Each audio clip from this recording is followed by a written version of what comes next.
Hello and welcome to another episode of Momento Malum today. In Indian agriculture, flooding has become a major production constraint in many crops, including mung bean. Due to a short duration, the mung bean fits well into multiple cropping systems in India. Such cropping systems successfully also allow the species to fix nitrogen into the soil. This is why the last episode involved mung beans in India, and this episode also involves mung beans in India. But I digress. Flooding causes soil pores to fill with too much water. This causes many problems. One of the problems is root damage, which comes in many forms. One form is oxygen deprivation. This reduces root respiration and impairs root growth and function. This causes poor growth, development, and economic output. This phenomenon also causes the problem of abnormalities in the uptake and transfer of nutrients to the rest of the plant via the roots. This environment also facilitates the population growth of pathogenic microbes that dwell within the soil, and increases the ability of these microbes to infect their plant hosts due to the stress levels created by the flood stress. Mung beans are particularly susceptible to both flood stress and diseases. There have, however, been discovered many lines of mung bean that have varying degrees of flood tolerance. This resistance manifests in the form of increasing the number of adventitious roots and altering the morphology of shoots and roots, as well as other physical changes to the plant. Most of the methods to detect flood tolerance until relatively recently were destructive in nature. This limited the amount of information that could be gathered during that time period.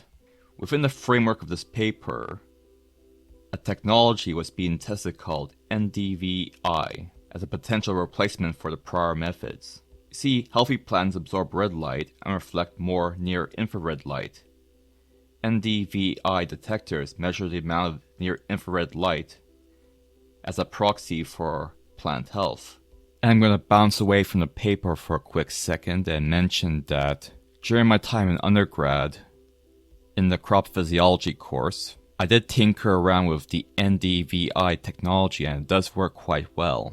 It in fact is used extensively in crop physiology experiments.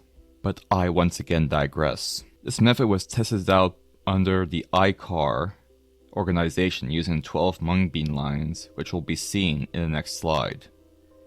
These were analyzed under flood stress, with the yield and NDVI measurements being gathered, and here are the results.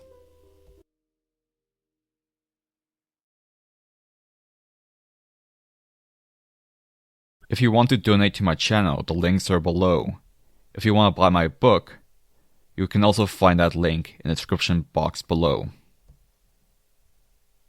Within this experiment, the plants were subject to flooding for 8 days. The stress was implemented 20 days after sowing. This reduced the potential growth of each cultivar and delayed flowering and reduced the potential yield overall by 39.01%.